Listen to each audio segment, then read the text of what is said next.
जय हिंद। कैसे हैं सब लोग? उम्मीद है बहुत अच्छे होंगे दोस्तों। आज हम पढ़ने वाले प्रेजेंट इंडेफिनिट टेंस का इंट्रोगेटिव सेंटेंस। दोस्तों अब तक हम अफर्मेटिव सेंटेंस और निगेटिव सेंटेंस बहुत बढ़िया तरीके से कंप्लीट कर चुके हैं और आज तीसरे और अंतिम सेंटेंस की बारी है जिसका नाम है इंट्रोगेटिव सेंटेंस। तो दोस्तों प्रश्नवाचक वाक्य कहते किसे हैं पहले ये जानना जरूरी है। ऐसे वाक्य जो प्रश्न करते हैं उन्हें प्रश्नवाचक वाक्य कहते हैं। जैसे हम कह दें मैं कहाँ जाता हूँ, हो गया ना, या तुम क्यों पढ़ते हो, तो ऐसे वाक्य प्रश्नवाचक वाक्य कहलाते हैं। अब प्रश्नवाचक वाक्य दोस्तों दो टाइप का होता है, एक हेल्पिंग वर्ब वाला, एक क्वेश्चन वर्ड वाला। मतलब ये क्या है, हेल्पिंग वर्ब और क्वेश्चन वर्ड क्या है? तो दोस्तों सबसे पहले हम नियम 1 के अंतर्गत पढ़ेंगे।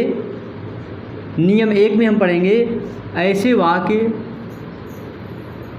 वाक्य जिनका प्रारंभ प्रश्नवाचक शब्द से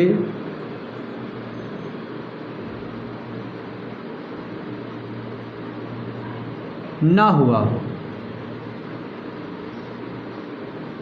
ठीक है, ऐसे वाक्य जिनका प्रारंभ प्रश्नवाचक शब्द से ना हुआ हो, कहने के बाद प्रश्नवाचक शब्द कहीं बीच में हो, आगे हो, पर शुरुआत में ना हो, तो उसी को हम शॉर्ट में क्वेश्चन वर्ड वाला बोलते हैं। ठीक है, क्वेश्चन वर्ड वाला। तो उसका अनुवाद हम किस तरह से करते हैं? तो सबसे पहले आपको दोस्तों प्रश्नवाचक शब्द की अंग्रेजी लिखनी पड़ेगी,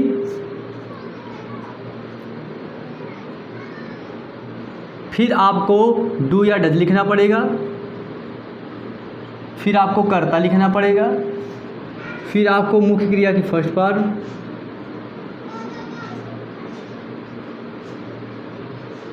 फिर आपको कर्म लिखना है, फिर और शब्द। ठीक है, कहने का तात्पर्य थोड़ा इंग्लिश स्टूडेंट के लिए प्रश्नवाचक शब्द की अंग्रेजी मतलब question word spelling plus do या does plus subject plus main verb first form plus object plus other word. ये बात समझ में आ गई? बस इसी वाक्य रचना को समझ लीजिए, बड़े से बड़े ट्रांसलेशन दोस्तों आप ध्वस्त करते हुए आएंगे। ये समझ लीजिए, ये पूरी ट्रांसलेशन का एक फार्मूला जो बनाया जाता है, एक निचोड़ होता है ताकि आप बड़े से बड़े ट्रांसलेशन आसानी पूर्वक कर जाएं। बस आपको रूल्स इतना याद करना पड़ेगा। जब प्रश्नवाचक शब्द बीच में होगा तो कैसे करेंगे? सबसे पहले प्रश्नवाचक शब्द की अंग्रेजी लिखेंगे, फिर डू या डज लिखेंगे, फिर कर्ता लिखेंगे, फिर मुख्य क्रिया की फर्स्ट फॉर्म लिखेंगे, फिर कर्म, फिर अन्य शब्द। जैसे एक एग्जाम्पल के साथ समझते हैं दोस्तों। ठीक है, एग्जाम्पल समझते हैं। वे एक किताब क्यों पढ़ते हैं?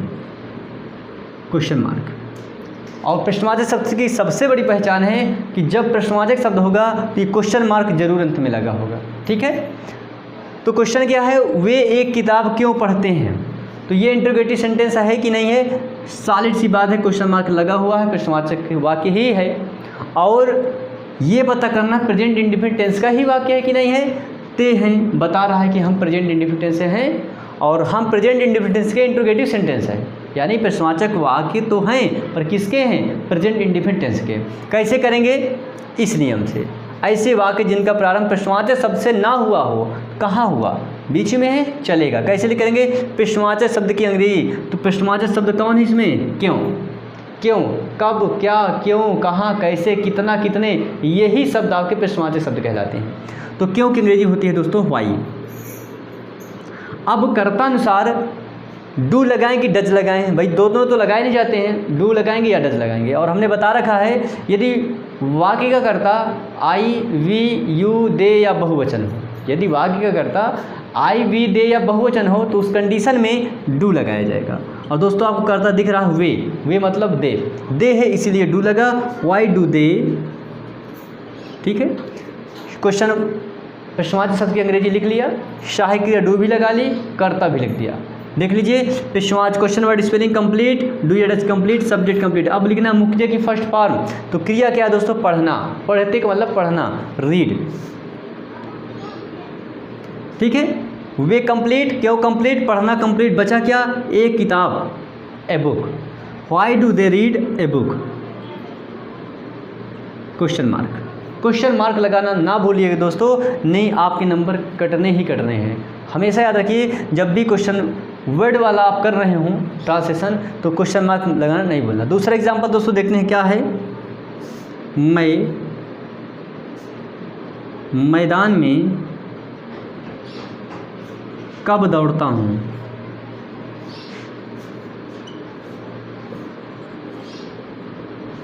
देखिए, मैं मैदान में कब दौड़ता हूँ, तो दोस्तों क्वेश्चन मार्क बता रहा है कि हम इंट्रोगेटिव सेंटेंस हैं, और दौड़ना, दौड़ता, ता का मतलब प्रेजेंट इंडिफिनिट हो गया, ता हूँ तो प्रेजेंट इंडिफिनिट हो गया। अब करेंगे किस तरह से, सबसे पहले हमको प्रश्नवाचक शब्द की अंग्रेजी लिखना है। प्रश्नवाचक शब्द कब है, कब की होती है, व्हेन। अब मैटर कर रहा है, डू लिखे कि डज लिखे, कर्ता फाइंड आउट करिए। कर्ता काम कौन कर रहा है, मैं का मतलब डू लगेगा यहाँ पहले सहायक क्रिया, व्हेन डू आई, ठीक है। मैं कंप्लीट, कब कंप्लीट, अब कर्ता भी कंप्लीट, ठीक है।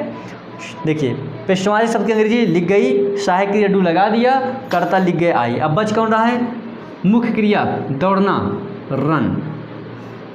व्हेन डू आई रन, कहाँ दौड़ रहे हैं भाई, मैदान में, इन द फील्ड या in the ground. Mostly field ही इस्तेमाल करते हैं, काम हो जाएगा, फील्ड से भी हो जाएगा, ग्राउंड से भी हो जाएगा। When do I run in the field. बेहतरीन सेंटेंस का बेहतरीन दोस्तों ट्रांसलेशन। एक और एग्जाम्पल के सहारे देखते हैं, एक 10 वाला भी देख लेते हैं। राकेश कक्षा में क्यों खेलता है, क्वेश्चन मार्क। राकेश कक्षा में क्यों खेलता है, तो दोस्तों इंट्रोगेशन मार्क बता रहा है कि हम प्रश्नवाचक शब्द हैं, सॉरी प्रश्नवाचक वाक्य हैं, और क्यों प्रश्नवाचक शब्द है जानते हैं आप, वाई, और ताहू बता रहा है हम प्रेजेंट इंडिफिनिट से हैं। तो कैसे करेंगे, सबसे पहले प्रश्नवाचक शब्द की अंग्रेजी लिखेंगे, क्योंकि वाई। अब क्या लिखेंगे, अब कर्ता अनुसार डू या डज लगाना होता है। यहाँ राकेश करता है, काम करने वाला राकेश ही है, तो इसलिए राकेश एक वचन है, और एक वचन के साथ डज सहायक क्रिया लगाई जाती है, हमने पिछली वीडियो में बता रखा है। इसलिए दोस्तों जो लोग नए हैं और इस वीडियो को 5वें नंबर पर वीडियो देख रहे हैं, प्लीज़ उनसे रिक्वेस्ट है पहले से लेके पूरी वीडियो देखिए, फिर ट्रांसलेशन आए तो बताइएगा। वाई डज, कर्ता राकेश, आर कैपिटल से होगा, क्यों होगा, क्योंकि ये नाम है, ठीक है। जब किसी का नाम हो चाहे जहाँ वो हो उसको कैपिटल से लिखा जाता है। Why does Rakesh, Rakesh complete हो गया, क्यों कंप्लीट हो गया, कर्ता भी कंप्लीट हो गया, ठीक है। अब क्या लिखने की बारी, अब तो क्रिया लिखेंगे। देखिए ना, प्रश्नवाचक शब्द की अंग्रेजी हो गया, डू या डज हो गया, कर्ता हो गया। अब मुख्य क्रिया की फर्स्ट फॉर्म, खेलना ही तो मेन काम है, हाँ जी खेलना ही मेन काम है यहाँ पर। तो वाई डज राकेश प्ले, कहाँ खेल रहा है भाई, कक्षा में खेल रहा है, ग्राउंड में खेलना चाहिए ना जी, इन द क्लास, और क्वेश्चन मार्क बनाना ना भूलिए। देखिए दोस्तों, क्या अब आपको इंट्रोगेटिव सेंटेंस जो है आपका प्रश्नवाचक वाक्य, क्या आप कहीं गड़बड़ हो सकता है क्या, नहीं, कहीं भी गलती नहीं हो सकती, बस प्रैक्टिस करते रहिए दोस्तों, क्योंकि हमारा एक ही कहना है, प्रैक्टिस मेक यू परफेक्ट। अभ्यास आपको पूर्ण बनाती है, जितना अभ्यास करेंगे उतना ही आएगी। बाकी दोस्तों हम यहाँ आपको रूल्स पे रूल्स बताते रहेंगे। अब दोस्तों क्या होगा, दूसरा नियम स्क्रीनशॉट ले लीजिए कि हम अब दूसरा नियम पढ़ने वाले हैं, और ये प्रश्नवाचक वाक्य का अंतिम नियम ही समझिए दोस्तों। कैसे होगा, बहुत ही बेहतरीन तरीके से। अब ऐसे वाक्य दोस्तों हम आपको बताने वाले हैं जिनमें कब, क्या, क्यों, कहाँ, कैसे, कितना की अंग्रेजी लिखने ही नहीं है दोस्तों।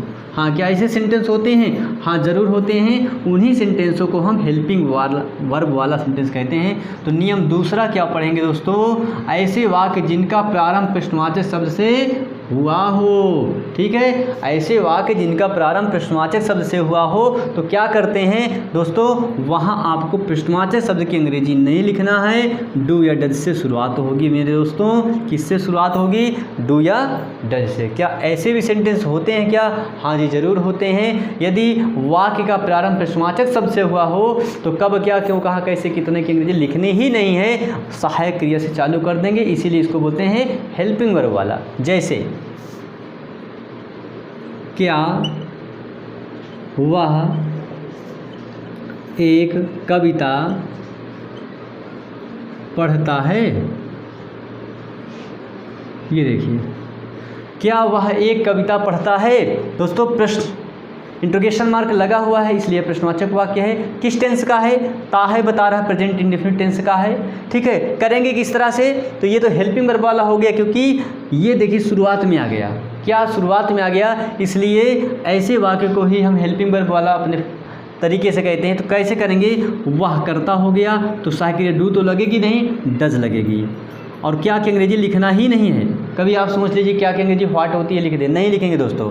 तो डज ही, ठीक है, डज हो गया, करता ही हो गया। अब मुख्य क्रिया की फर्स्ट फॉर्म कौन है दोस्तों? पढ़ना मुख्य क्रिया है। डज ही रीड, ठीक है, क्या पढ़ रहा है भाई? एक कविता, ए पोयम। क्वेश्चन मार्क लगाना ना भूलिए। एक एग्जांपल और देखते हैं दोस्तों। क्या